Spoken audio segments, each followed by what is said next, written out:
Thanks a lot. Thanks for the invitation once more. And thanks to all of you for joining us in this exploration. We're going to be looking through Freedom from the Known. This book was put together by Mary Lutyens. It's a cut and paste job. Krishnamurti, this was at the time when Krishnamurti was creating a new foundation in England, the KFT, and he reached out to his old friend and later biographer, Mary Lutyens, to produce a book. He gave her the title, Freedom from the Known, and then gave her free rein as to what she would include in it. So she took the talks, the recordings, and maybe the transcripts of the talks from 1963 to 1967, and went through the topics, made a list of topics, and then picked up the excerpts that she found in the texts that she best thought that expressed those topics and weave them together.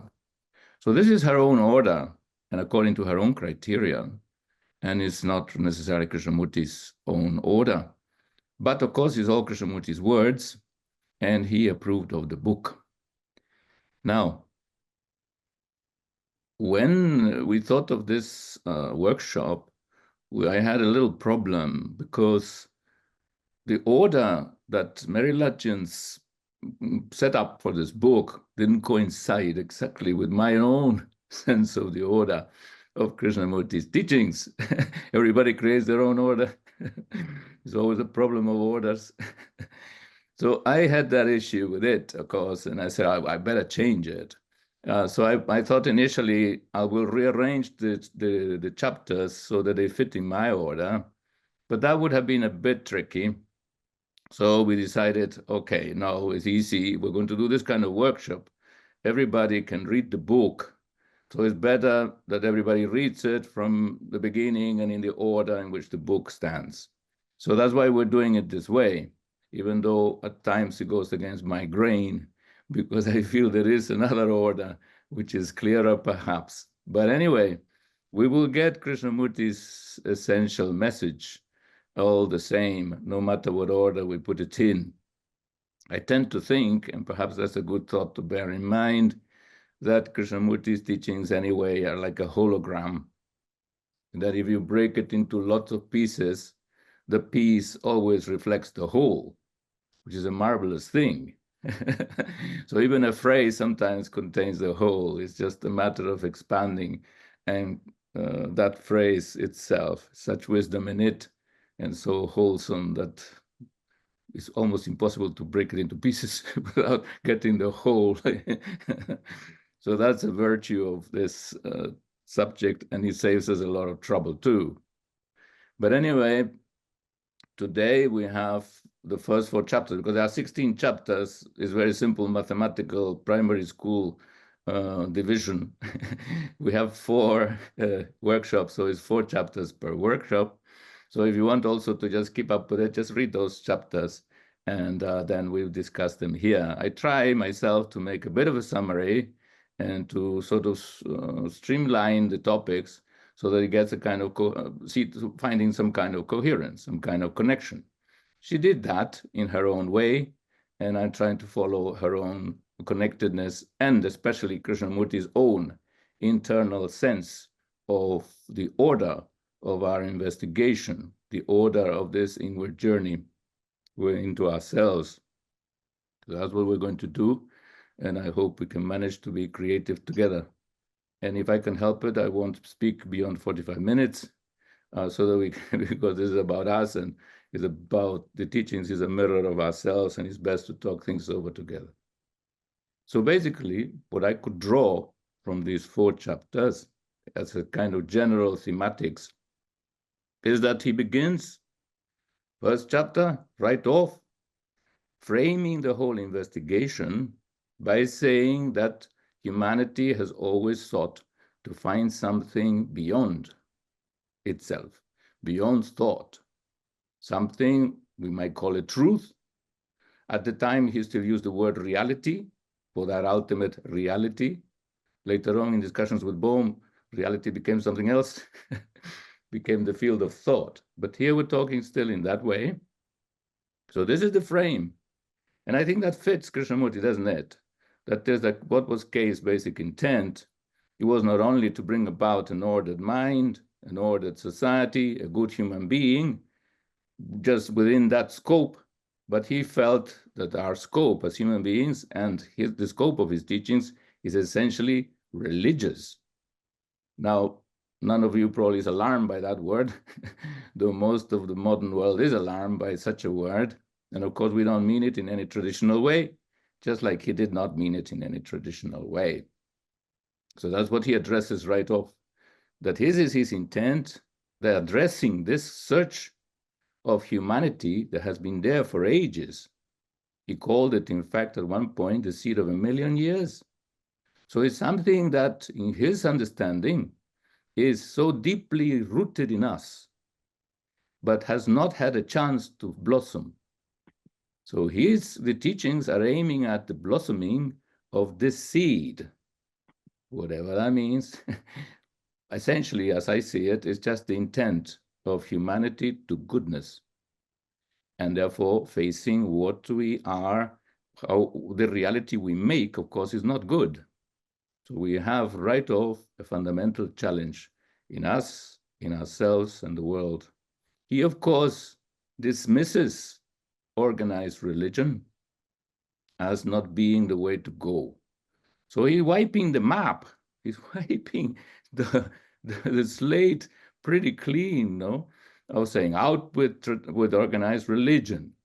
Now, there's plenty of buildings still standing, but the meaning of it seems to, for him, to have gone out of it. These grand structures of belief, of authority, of tradition, of method, system, practice, discipline, morality is all gone. I'm not sure one can say that with complete certainty like he did, but it seemed, I have this picture of the Christ in the Last Judgment by Michelangelo in the Vatican that is doing this. He's like, out with you. So he's doing this, he's wiping the thing and saying, this has not helped us. Okay, the intention maybe was good. Let's just grant that. We had a good intention, so we're not claiming this was an evil purpose, but this does not work. Our system of morality, our religious beliefs, the very traditions we have identified with have actually worked against goodness by dividing mankind, by dividing the human mind, and therefore destroying the quality of sensitivity, intelligence, and love, which is the wholeness we are actually aspiring to. So it becomes an internal contradiction of the religious approach itself. That's a major diagnosis, if he's correct, as to why the system needs to be denied. Anyone who really has this intent to goodness, let's call it that, has therefore to abandon any sense of belonging to any of these religious organizations and their system of belief. So he's denying that as a means of going into that world. What he says also, as you know, all the time is nobody can give you truth. The truth is not to be given. The truth is not to be found in any book, in any church, in any temple, and cannot be handed to you by anybody. He says something very beautiful, I think, in his notebook. He says, truth has no tradition. It's an extraordinary thing, no? That is, the truth is nothing from the past. The truth is where you are, and only you, he says, can find it. People can tell you, and we're going to talk about it ourselves, right? And he tells us anyway, some things. But essentially, truth is a living thing, and therefore not a matter of belief, not a matter of tradition, not a matter of knowledge. Truth, therefore, is in the actuality of living. And that's the primary challenge, that life is truth, or truth is in life. So that is, he used to say these things when he was young as well. And he sort of sounded a bit hollow, like, what he's saying? We all know this. But no, not quite. We don't know it, because it is the immediacy of perception, of relationship, of action that is truth.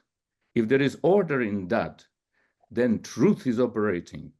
Truth seems not to operate, well, in the sense he means it, as wholeness. See, truth for him is wholeness. Truth is goodness. Truth, therefore, involves the understanding of the factors of division and their dissolution. And so he brings it down. He makes this movement from the search of mankind, the institutionalized dynamics of creating a church and all that, and having these grand edifices. We've done enormous energy. We put enormous energy there. As you can see, historically, it's been tremendous.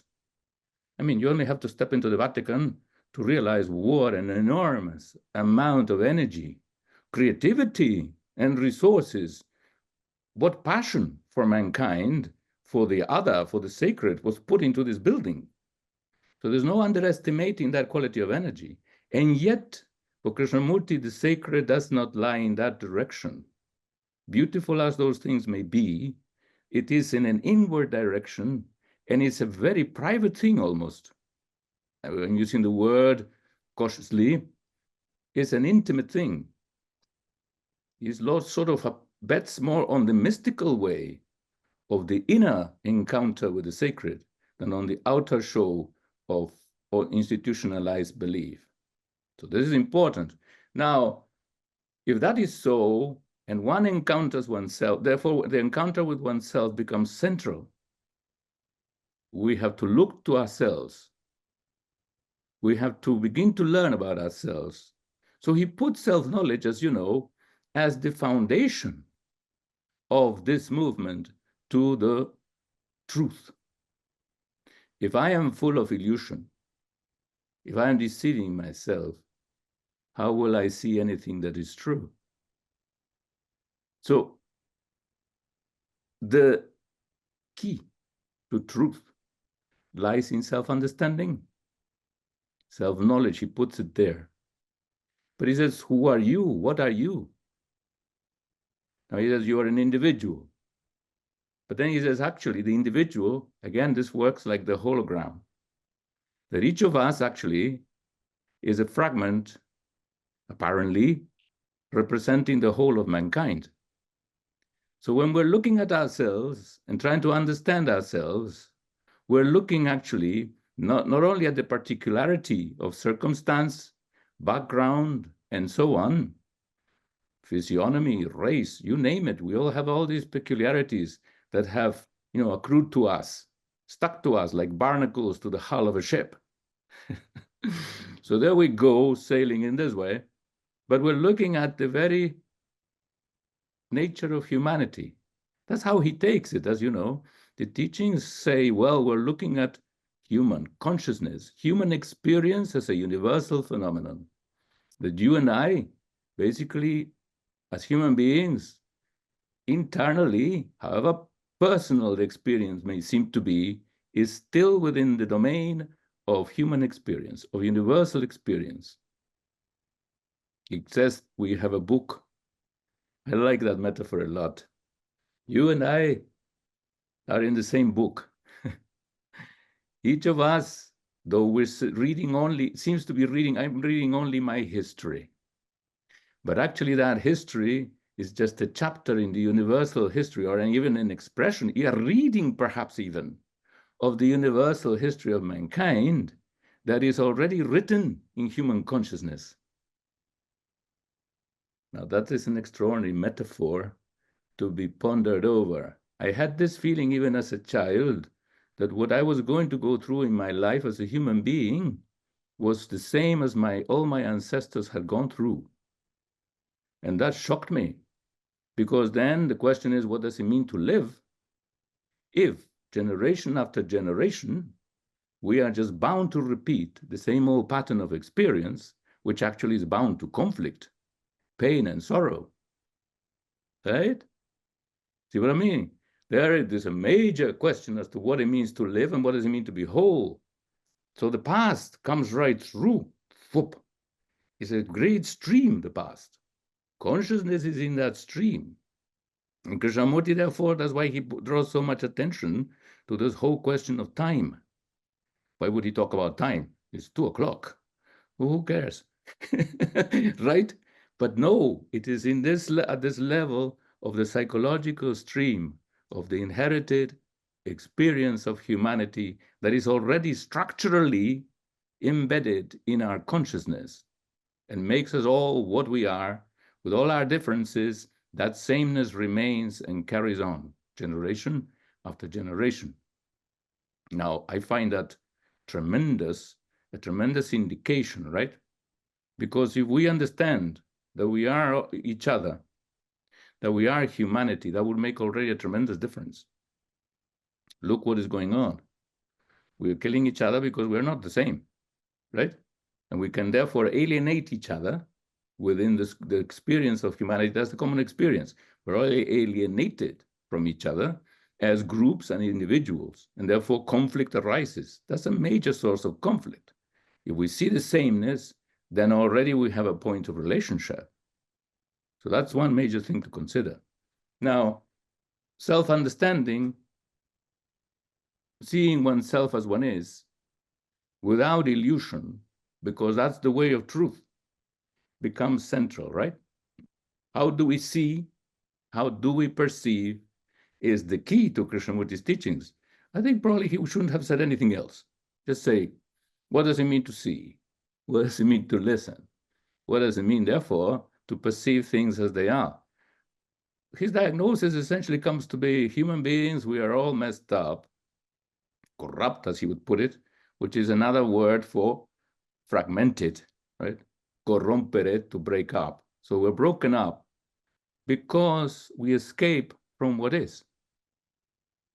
Now, is it that simple? That would sound very simple. That would make things simple. Stay with what is. Stay with what is. He keeps repeating this like a mantra, no? Stay with what is. Om. Stay with what is. Now, is that so difficult? Why is it so difficult? Or is it difficult? What is deceiving us? What is moving us away from what is? He says, anything, you want to understand your child, you can't come to him or her with an idea, with an what do you call it? An image of what you want them to be or not to be. You have to face them, right? As they are. That's the understanding. Understanding means to stand under the fact. Let the fact speak. Let your mind, therefore, be so objective that it will not deviate from it. And there, for him, is already a principle of integrity. When we understand, we perceive correctly, objectively, we understand, and then we act. That the perception, direct perception for him, intelligence, he defined intelligence once mysteriously to me at the time as perception and action without a time interval. That when you see, you act. And that action and seeing in an immediate, timeless way is the foundation of our relationship, integral relationship and freedom. Those are words, and we have to go a little bit into that because words by themselves don't mean much. But this is key. How we look, can we stay with what we are? Just to understand something, you must live with it. So to understand yourself, you must live with yourself. Now, wait a minute. Don't we live with ourselves anyway? But that's not what he means, right? We all live with ourselves, but we don't. We're escaping, it seems, from what we are. How can we do that? That's another mysterious thing. How can a human being, we're all stuck in our consciousness, in our body, in our hearts, in our society, right? But we are escaping. How do you escape? Through fear. You escape also through pleasure and desire. We escape through all kinds of belief. The church has become an escape. That which is supposed to take us to truth has become away from truth, a means of escaping from truth. This is the beautiful thing about Kate. He sort of is relentless about bringing us down to the facts and cutting off all escapes. No exit. He creates a no exit for consciousness, saying, can you really stay there? Therefore, can you stay with what you are? What you are is not one thing. And you cannot see what you are if you have an image of yourself. Do I have an image of myself? And is therefore the image involving, again, a separation between that which is the observer and the observed. The image says, I should be something. Therefore, it creates a judgment. So this judgment keeps in comparison, of course. Are you measuring up? Or are we're all measuring up to something, right? So you don't measure up to anything. There's nothing to measure up to. There's everything to be seen and nothing to measure up to. That's an interesting thing, because our culture is completely based on something else, right? That we have to measure up to this idea of being what the ideal represents, right? But in the process, we split ourselves. So again, this involves fragmentation, a struggle with oneself, like the morality of the church. There's the virtues and the sins, and we keep battling our whole lives against it, with each other. The Ten Commandments, boy, is there a struggle. So these are all struggles. He says, but when you struggle, you're in conflict, you're separate, and therefore you are denying goodness. You're denying integrity. Stay with the fact.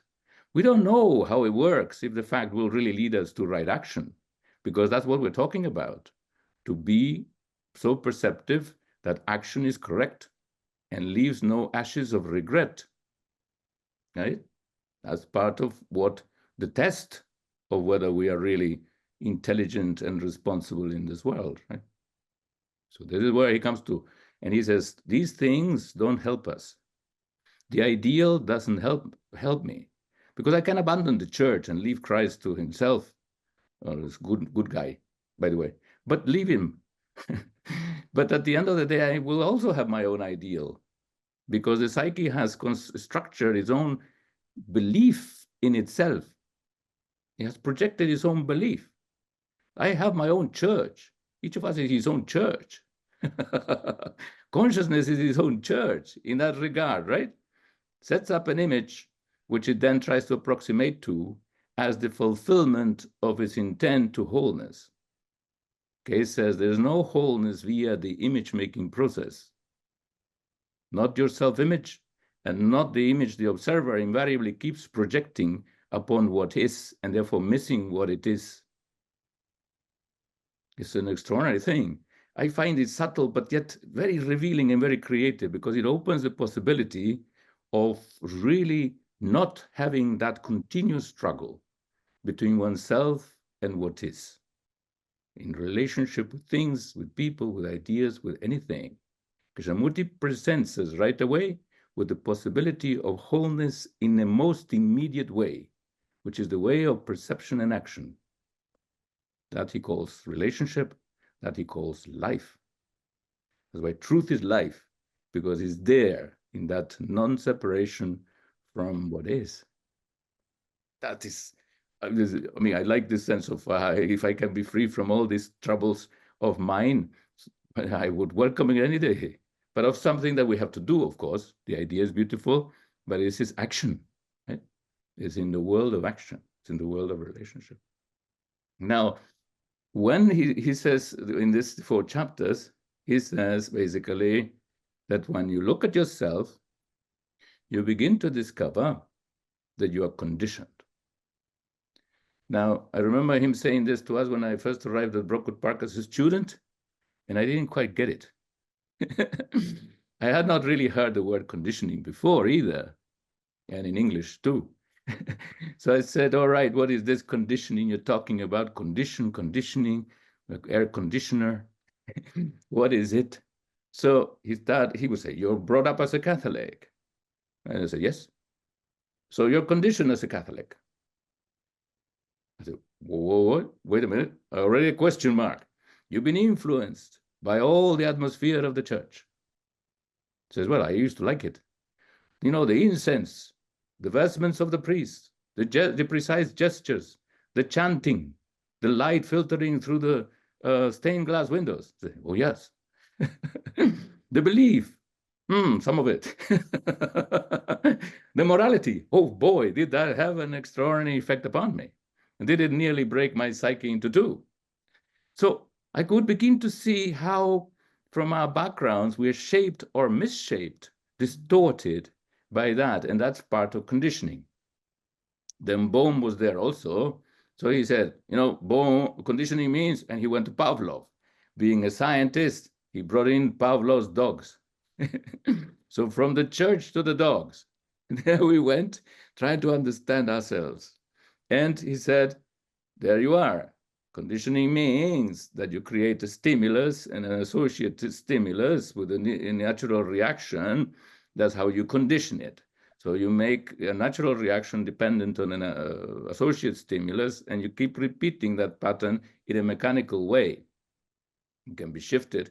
It means that you reduce your action, your responses to a reflex system. Now that was scary, because that suggests that conditioning makes us essentially mechanical. So it's destructive of the kind of intelligence and sensitivity that we need in order to see what is. Because conditioning means he doesn't see what is. You realize? When the dog is presented the food, salivates naturally.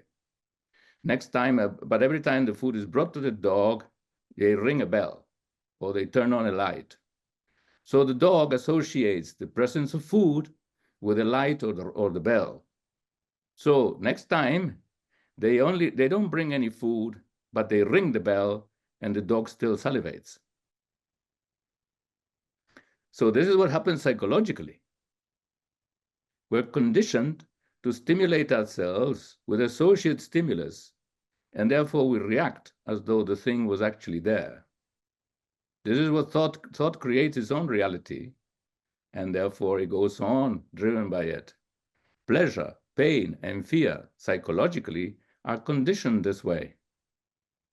They are associate stimulus that are instilled into us by our culture, by our society. And therefore, freedom is denied. Intelligence is denied.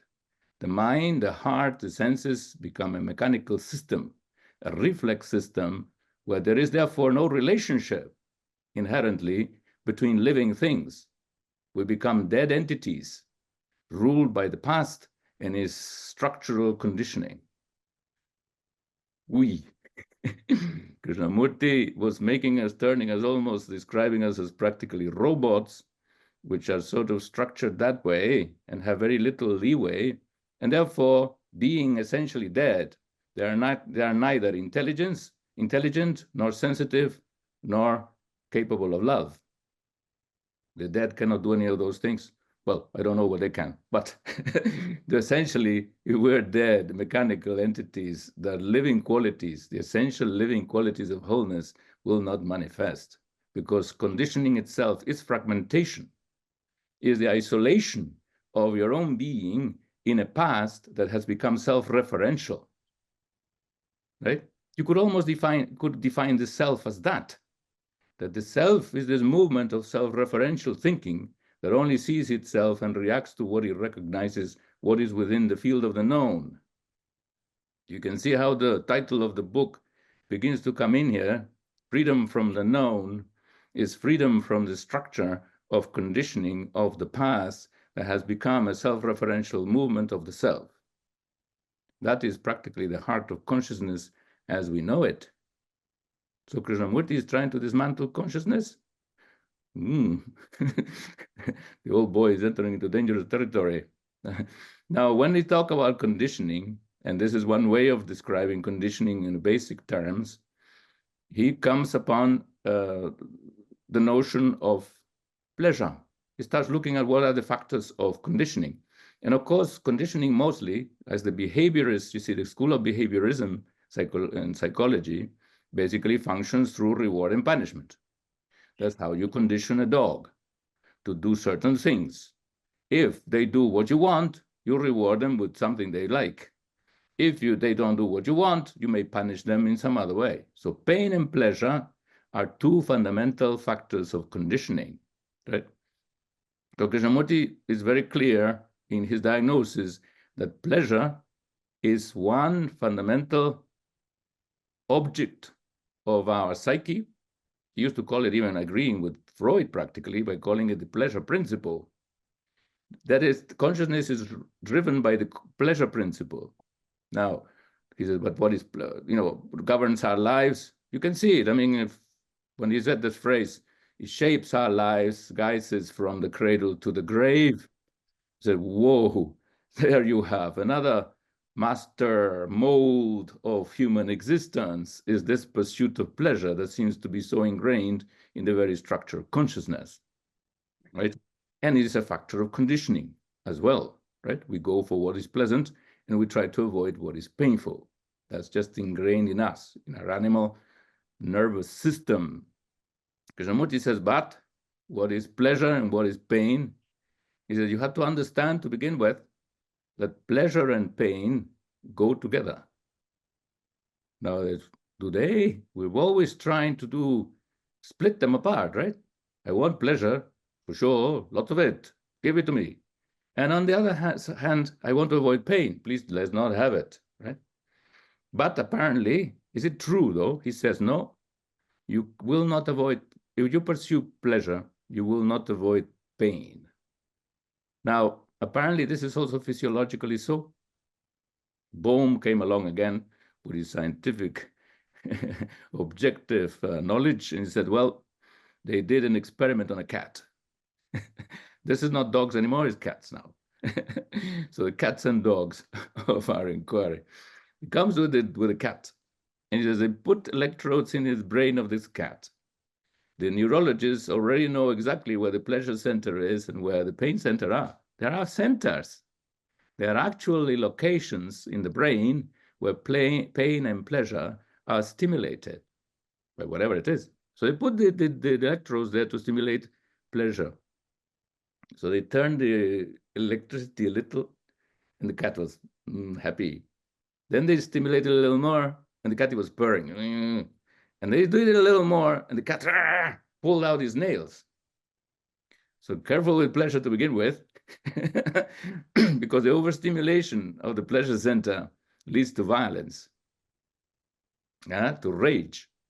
So voila, they are connected. That's why people love violence, because it can overstimulate the pleasure center, according to these scientists. I used to call it David Bohm's cat. According to David Bohm's cat, it wasn't his cat. He didn't have a cat. But there was the experiment that he was referring to. So it is in the brain, and it is an animal device, and it has its own structure. But what they also noticed, the scientists, was that when the stimulation of the pleasure center went down, they noticed that the pain center had also been stimulated. So this is physiologically so, that when you stimulate the pleasure center, there is a secondary stimulation of the pain center. Right? The famous French ennui, after they made love, they were smoking a cigarette, because they in the movies, right? In the 60s movies, in Nouvelle Vague, they were always doing that because they were feeling a little depressed, right? After pleasure, they feel depressed. Now, why is that? Well, this is the answer according to the scientists, because when you have pleasure, you end up stimulating the pain center. Now, psychologically, it has also its reasons as to why pleasure and pain are closely associated, which is, what is pleasure psychologically? Now, Krishnamurti has a particular definition. For most of us, it just means it's sensation, right? I eat some sweet something and I get a pleasure from it. Or I watch a good film, or I don't know what, anything, all kinds of things. Sensation is a sensation. We recognize it as such because the pleasure registers it as such. Now, he says, actually, pleasure psychologically is the product of thought. So he takes it in that direction. He doesn't leave it at the level of sensation. So when he describes the pattern of pleasure, the structure of pleasure, pleasure has a structure, is the result of a process, is a causal system. So he says there is first perception, I see something. There is then sensation. You get a sensation. It is all sensation. You look at the tree and this sensation. You look at the car, you look at whatever, it's sensation. Then there is contact, perhaps. He used to like cars. So whenever he saw a good car, he got a sensation. And then he usually, even if he could, went and touched it. Or he talked about blue shirts, which he also liked. So he had his own desires for blue shirts and cars. And then there is the remembrance of that, of the sensation from the perception and the contact. And that is turned into a memory. Then thought picks that up and reproduces that pleasure, that sensation in the imagination. And then, of course, the desire, part of desire, is to wish to repeat it. So the repetition, the continuation of pleasure, given of sensation by thought, is desire, right? As he put it to us once in a little formula, desire, D equals sensation plus thought, S plus T. You can write that on any blackboard and I think it will stand scrutiny. So this is what we're working with, and this is one of the fundamental reflex structures. Part of our conditioning is this structure, that we turn sensation into pleasure by pursuing it in thought. So then he says that then we want to repeat it, but the very projection into the future is doubtful. You may not get it, or you may lose it. So we enter into this sphere of fear. So fear arises, is associated inevitably with the continuation of pleasure, as is the pain of losing it or not losing it. When we lose pleasure or the object of pleasure, intimate relationships or our house or anything we depend on for our satisfaction, and so on, we go into all kinds of turmoil, right? We suffer. So pleasure, the pursuit of pleasure, is part behind the structure of suffering, and also of conflict, because people will want to maintain their pleasures. Say the security is part of pleasure. Their status is part of pleasure. He said something extraordinary in one of these chapters at the end there, by saying that pleasure is the structure of society. I never thought of that.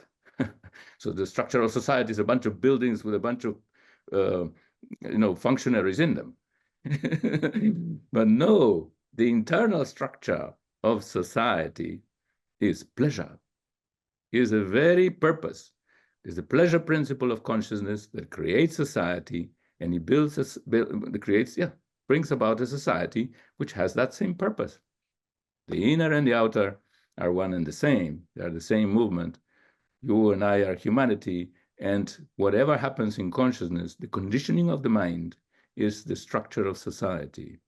Our society, as you can see, is bound to pleasure.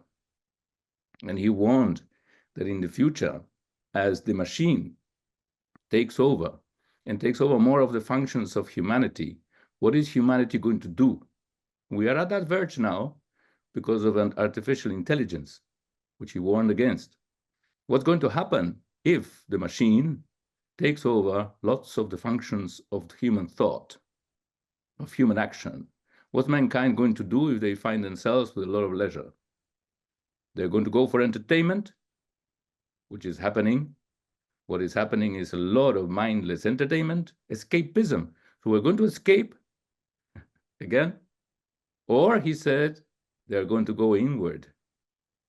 So this is part of his challenge, I think, and where Krishnamurti has something to say at this juncture in our civilization itself. He's saying you can't go that way. There's only one way to go, given the mechanical takeover, the takeover of the machine. You can only go inward. So know yourself.